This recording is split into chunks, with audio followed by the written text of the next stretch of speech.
Alléluia. Chers bien-aimés, ce que j'aimerais vous dire, vous qui aimez le Seigneur, aimez le Seigneur, ce n'est pas ce que tu veux qui se produit. À partir du moment où tu as dit, Seigneur, me voici. Seigneur, je veux te suivre. Seigneur, utilise-moi. Qui enverrai-je? Ce n'est pas toi qui fais ce que tu veux. Tu échouas. Alléluia. Chers bien-aimés, permettez-moi de vous dire que vous êtes dans un combat très puissant. Et il nous faut une formation spéciale. Parce que vous avez des armes et vous ne savez pas les utiliser. Vous priez, vous êtes couvert du sang de Jésus, vous parlez en langue, vous, alléluia, vous participez à la Sainte Seine, mais vous ne savez pas utiliser les armes que Dieu vous a données. Prenez avec moi, s'il vous plaît, Acte 27, verset 13, je demande à la sœur de lire pour moi. Je vais essayer d'être bref, mais comme je m'adresse à des chrétiens qui ont besoin de force, je ferai le travail parce que le travail se commence déjà depuis ici. Il y a beaucoup d'églises, mais il y a le peuple de Dieu n'est pas tellement nombreux. Acte 27, verset 13. Un léger vent du sud vint à souffler et, se croyant maîtres de leur dessein, ils levèrent l'ancre et côtoyèrent de près l'île de Crète. Amen. Alléluia. Le Seigneur nous donne des feuilles de route, mes bien-aimés. Alléluia. Mais il y a toujours un ange, il y a toujours un serviteur, il y a toujours un homme de Dieu, alléluia, qui annonce, ce n'est pas encore le temps. Fais attention, fais attention.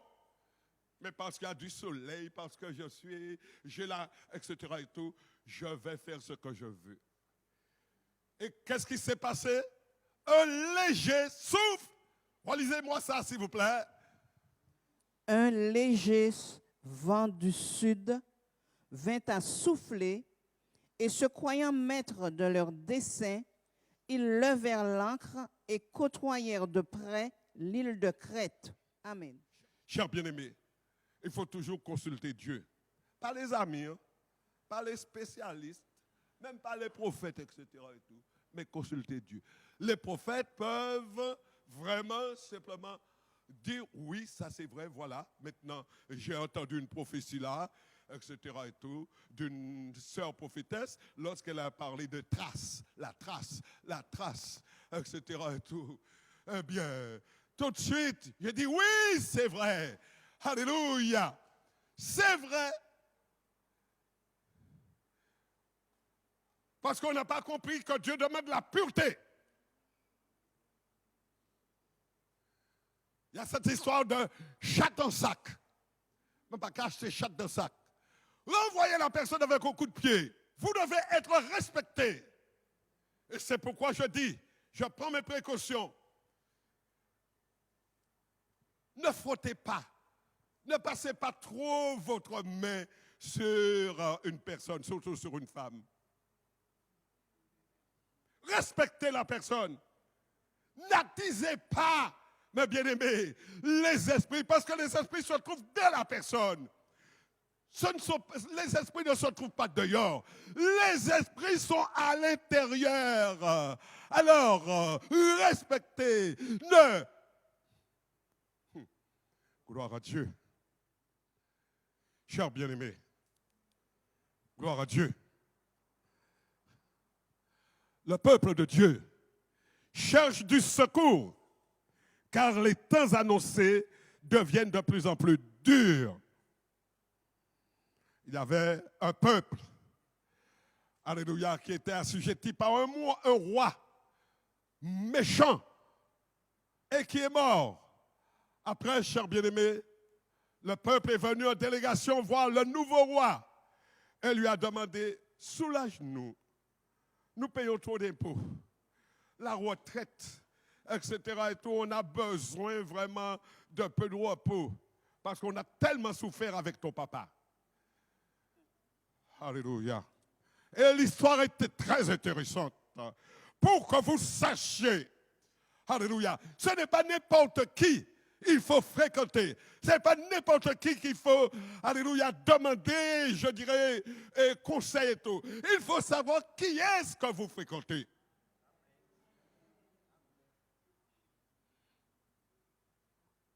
Beaucoup, permettez-moi de vous dire, l'Église va mal. Parce que les hommes de Dieu n'ont pas le courage de se lever et de dire la vérité.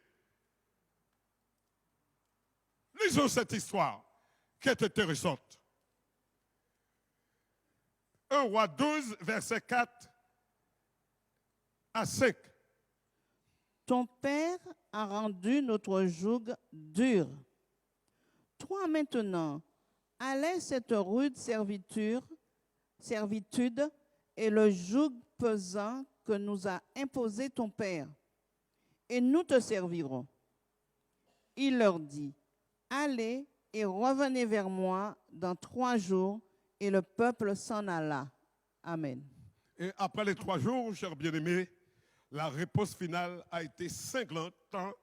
1 Roi 12, verset 14-15. 1 Roi 12, 14-15. Il leur parla ainsi d'après le conseil des jeunes gens. Mon père a rendu votre joug pesant, et moi je vous le rendrai plus pesant. Mon père vous a châtié avec des fouets, et moi je vous châtierai avec des scorpions. Ainsi le roi n'écouta point le peuple, car cela fut dirigé par l'Éternel en vue de l'accomplissement de la parole que l'Éternel avait dite par Achija de Silo à Jéroboam, fils de Nébat. Amen. Le roi, il a consulté les vieux, il a consulté les personnes âgées, ensuite il a consulté ses camarades, les jeunes, et les jeunes, bien sûr, selon leur esprit, leur a donné vraiment une réponse, et il n'a pas consulté Dieu. Et ça a montré que son cœur avait un problème. Le cœur de cet homme, de ce roi, avait un problème. Il n'avait pas de sagesse. Chers bien-aimés, êtes-vous prêts à relever le défi attendu par les enfants de Dieu? Les enfants de Dieu souffrent. Partout, ils sont en train de souffrir. Je les regarde, je les observe, je parle avec eux. Ils sont en train de souffrir. J'en ai même vu qui ont envie de laisser leur église. Lorsqu'ils m'ont posé la question, il y a un qui m'a posé la question. Pasteur, a-t-on le droit de divorcer et de se remarier et tout? Que dit la parole? La parole dit que s'il y a un problème dans le foyer, nous devons nous demander pardon. Sans quoi, si nous ne le faisons pas, le diable s'est déjà emparé de nous. Chers bien-aimés, l'évangile n'est pas fait simplement, ce ne sont pas des histoires. Hein. C'est une réalité, le pardon. Dans l'église, y a-t-il le pardon? Comme j'ai vu là. Et c'est comme ça que vous serez validés. La création attend avec un ardent désir la révélation des fils de Dieu. Romains 8, verset 19-20. Réparez, réparez. Alléluia. Romains 8, 19, 20. Aussi, la création attend-elle avec un ardent désir la révélation des fils de Dieu, car la création a été soumise à la vanité, non de son gré, mais à cause de celui qui l'y a soumise. Amen. Amen. Chers bien-aimés, croyez-moi, croyez-moi, vous ne pouvez pas avoir une réponse victorieuse si vous n'êtes pas accepté par l'Éternel. Vous pouvez avoir toutes sortes d'intelligence, de connaissances, tout ça. Mais si vous n'êtes pas validé par le Seigneur, si vous n'êtes pas accepté de Dieu, eh bien, chers bien-aimés, vous perdez votre temps. Vous pouvez lire des livres en entier. Hein. Ça n'a rien. Vous pouvez être docteur, même là, la loi. Ça n'a aucune importance. C'est l'esprit. Et l'esprit, c'est la mort à soi-même et de dire, Seigneur, je veux faire ta volonté. Tu m'as dit cela, je le ferai, même si je ne comprends pas. Il n'y a pas beaucoup d'amen. Ce n'est pas grave. Alléluia. Regardez un peu l'exemple. J'ai pris l'exemple. Tel fut le cas de Daniel. Daniel 10, verset 12-13. Il me dit, Daniel, ne crains rien, car dès le premier jour où tu as eu à cœur de comprendre et de t'humilier devant ton Dieu, tes paroles ont été entendues, et c'est à cause de tes paroles que je viens. Amen. Le chef du royaume de Perse m'a résisté 21 jours. Mais voici, Michaël, l'un des principaux chefs, est venu à mon secours, et je suis demeuré là auprès des rois de Perse. Amen. Ce Daniel-là, qui dès le départ a résolu de se mettre à part et de ne pas faire du n'importe quoi. Daniel, c'est un prophète, mais spécial. Alléluia. Et devant, il a reçu des révélations terribles des temps de la fin. Là où nous sommes dans ce temps de la fin. Et Daniel dit par l'intermédiaire d'un ange. Daniel 10, 11. Daniel 10, verset 11. Puis il me dit, Daniel, homme bien-aimé, sois attentif aux paroles que je vais te dire et tiens-toi debout à la place où tu es, car je suis maintenant envoyé vers toi. Lorsqu'il m'eut ainsi parlé, je me tins debout en tremblant. Amen. Amen. Chers bien-aimés, nous sommes dans une époque de détresse. Nous sommes dans une époque d'affliction. Nous sommes dans une époque de honte. Nous sommes dans une époque de défaite pour les enfants de Dieu. Alléluia. Gloire soit rendue à Dieu. Le Seigneur nous dit une chose. Reprenons Daniel 10, 12. Daniel 10, Avant même que tu 12. n'aies ouvert la bouche. Il me dit, Daniel, ne crains rien, car dès le premier jour où tu as eu à cœur de comprendre et de t'humilier devant ton Dieu, Amen. tes paroles ont été entendues, et c'est à cause de tes paroles Amen. que je viens. Amen. Gloire à Dieu. Chers bien-aimés, avant que tu n'aies ouvert la bouche, avant l'intercession, avant que tu aies crié à Dieu, que s'est-il passé? Je t'avais répondu parce que tu t'es humilié devant moi. Et ensuite, il est écrit, parce que tu as amené un peuple à se repentir, à reconnaître que je suis un Dieu puissant, que je suis, alléluia, que personne ne peut me servir s'il n'y a pas vraiment une vraie conversion. Simon, Satan t'a réclamé parce que simplement tu n'es pas converti. Et j'ai prié pour toi. Demandez la prière. J'ai prié pour toi. Pourquoi tu es en train de t'accuser toi-même? Alléluia. Le Seigneur te demande simplement, cherche-moi. Oh. Ça m'amuse parce que je suis dans deux dimensions. Il y en a qui disent, ah non, c'est trop dur cette église-là. Il vaut mieux que je parte. Vous partez parce que le Seigneur que vous allez rencontrer dans une autre église, il est différent de celui, alléluia, qui a construit sa doctrine. Il est différent. Vous courez pour aller où? L'esprit d'Elimelech, au lieu de vous repentir, au lieu de descendre, au lieu de vous humilier, vous courez où? Réglez vos problèmes. Cherchez la face de Dieu. Réglez vos problèmes. Alléluia.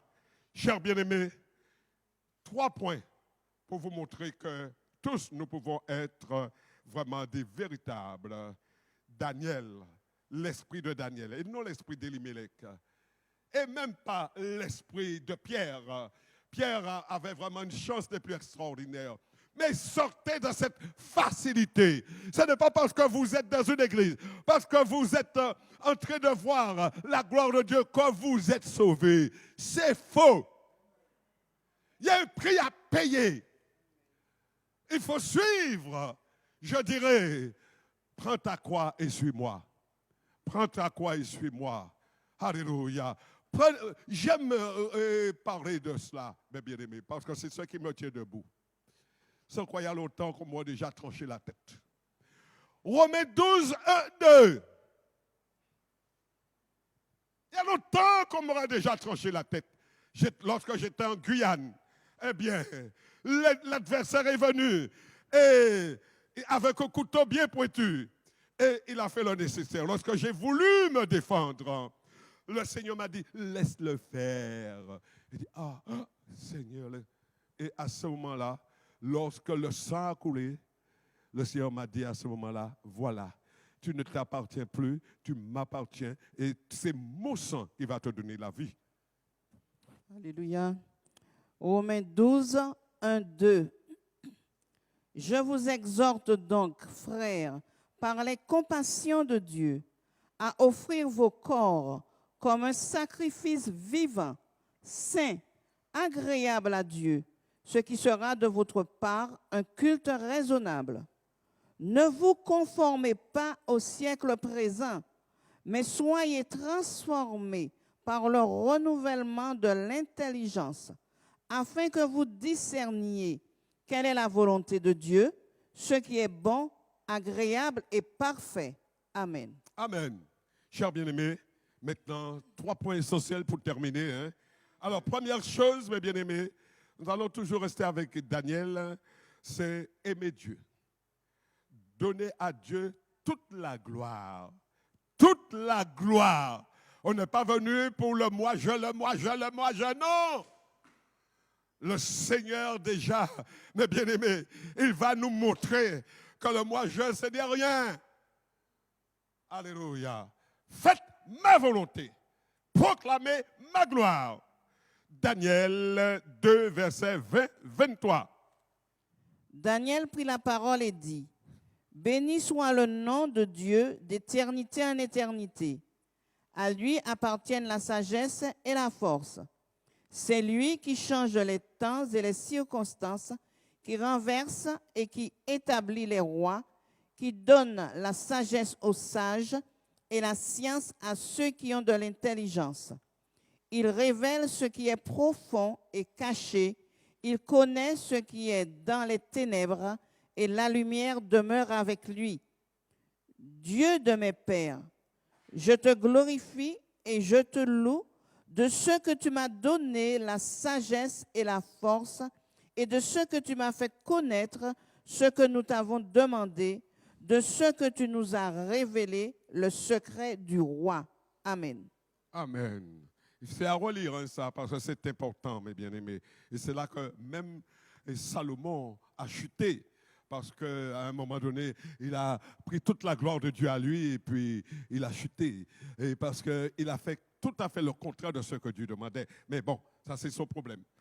Maintenant, chers bien-aimés, deuxième chose, c'est montrer sa fidélité à Dieu. Le Seigneur dit, c'est dans le livre de le Nouveau Testament, vous dites que vous m'aimez, mais pourquoi ne faites-vous pas ce que je dis? Vous dites, vous proclamez partout, vous m'aimez, vous m'aimez, vous m'aimez, vous m'aimez. Mais pourquoi faites-vous tout à fait le contraire de ce que je vous dis de faire? Daniel 1, versets 5 et 8. La fidélité, montrez la fidélité.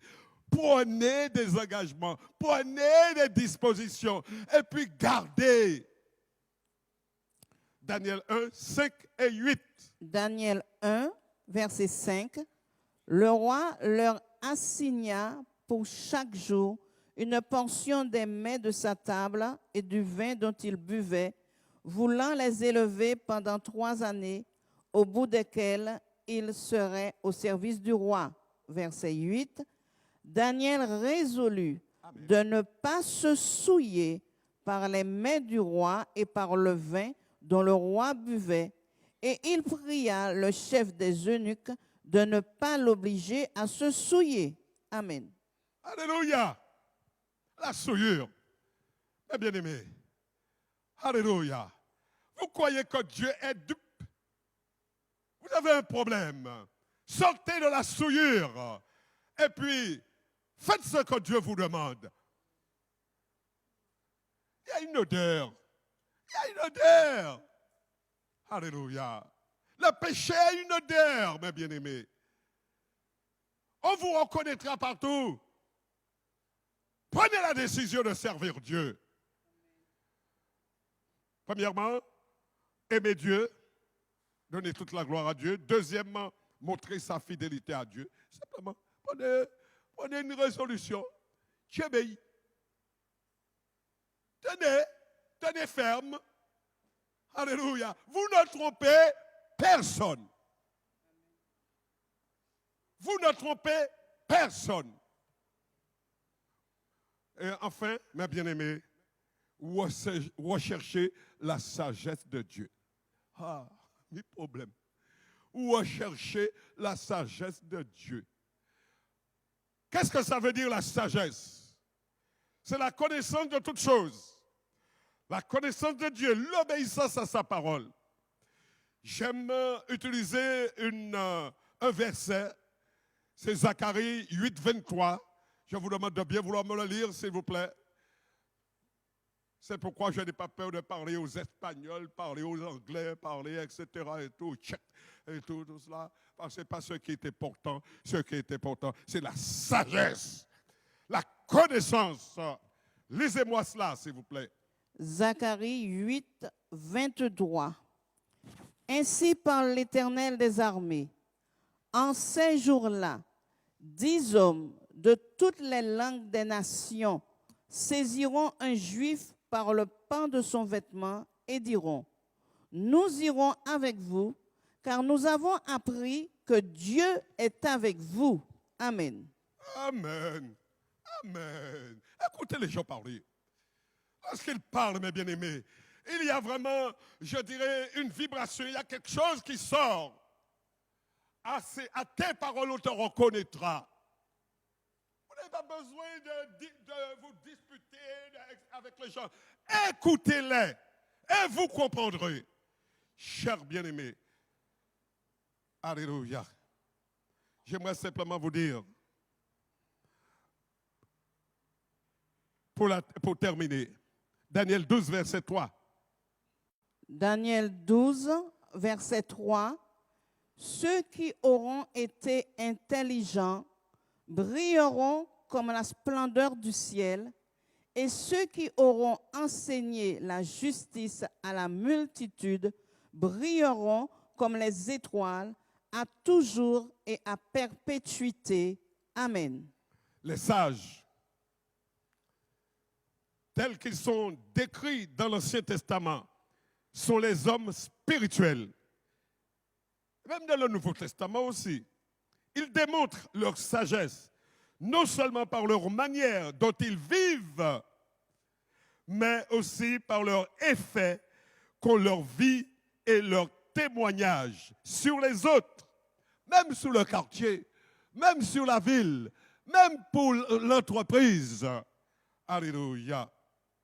Car ils conduisent beaucoup, je dirais, d'âmes à une vie juste. Leur rayonnement signifie qu'ils seront transformés et que la gloire de Dieu se reflétera sur eux et à travers eux. C'est pourquoi, pour terminer, je dis, chers bien-aimés, il y a une formation, il y a une préparation. La vie spirituelle, ce n'est pas la vie charnelle.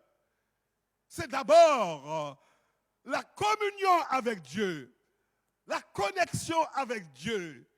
C'est réellement, mes bien-aimés, c'est l'appel de Dieu, la méditation de la parole. J'aimerais simplement vous dire, chers bien-aimés, que les gens qui ont pris position et qui prient le Seigneur correctement, eh bien, gagneront. Ils brilleront. Leur récompense est déjà là. Alléluia. Je terminerai en vous disant ceci, chers bien-aimés. Quelle est ta position ce matin? Quelle est ta relation avec Dieu durant ton parcours terrestre? Jésus, bien souvent, il est dans l'église. Il est avec vous dans le travail. Il est avec vous lorsque vous opérez, mais vous ne le reconnaissez pas parce que vous ne connaissez pas Jésus.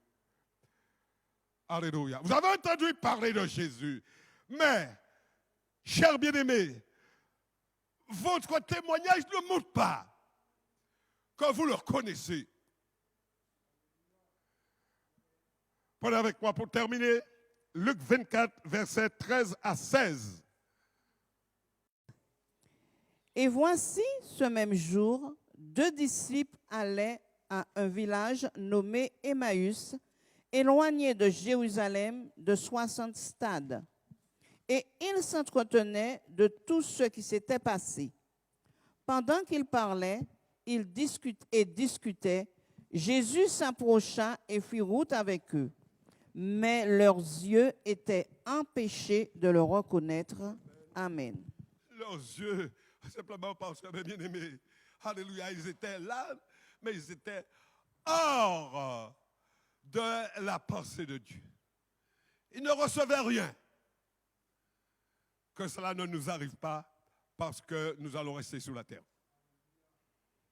Juste un petit moment, mes bien-aimés, notre éternité, c'est dans le ciel. Faisons ce qu'il nous demande. Que Dieu vous garde et que Dieu vous bénisse.